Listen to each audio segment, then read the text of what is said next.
Hi, my name is Chris Knowles, and I'm the founder and president of Beyond Computer Solutions. We help you focus on running your business while we help try to keep you out of the evening news.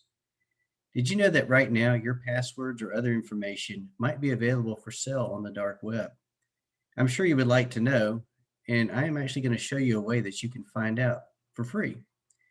Now, you've probably heard of the dark web, but in case you haven't heard of it, this is the place where personal information goes up for sale.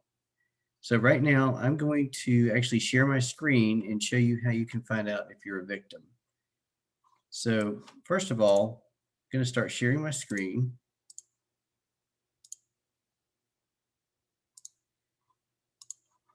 Okay. And there's a website that you have to go to. It's called haveibeenpwned.com. Now, you have to watch the spelling. There's not an A in the word pond. So just make sure you have the actual web address correct here. Once you go to that website, you're actually going to put in your email address. So I'm actually going to put in my own email address. So chris@beyondcs.com. And there's, instead of an OK or submit button, there's just a pond button. So I'm going to click that. And of course it says, oh no, I have been pwned. Now, you're probably wondering, well, why is Chris's information on the dark web if he's a cybersecurity expert?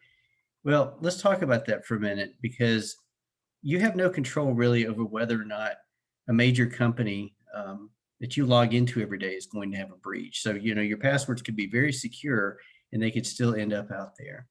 Um, you don't necessarily have to know all the technical terms that they're using here, but my password some time ago was part of a breach. And of course, what did I do? I went and changed it. And I'm going to talk to you about some of those things you should do if you find your name associated with a breach. So first of all, you're going to need to go to change your password to something new. And if possible, you want to turn on two-factor or multi-factor authentication. And the second thing that you want to do,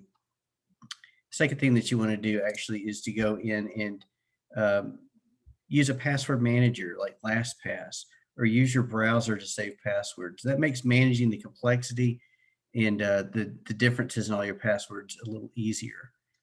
The other thing is you want to plan to change your password about every 60 days. And finally, you know, if you were part of a breach, it's a good idea to consider a service like lifelock.com, which also is known as Norton 360.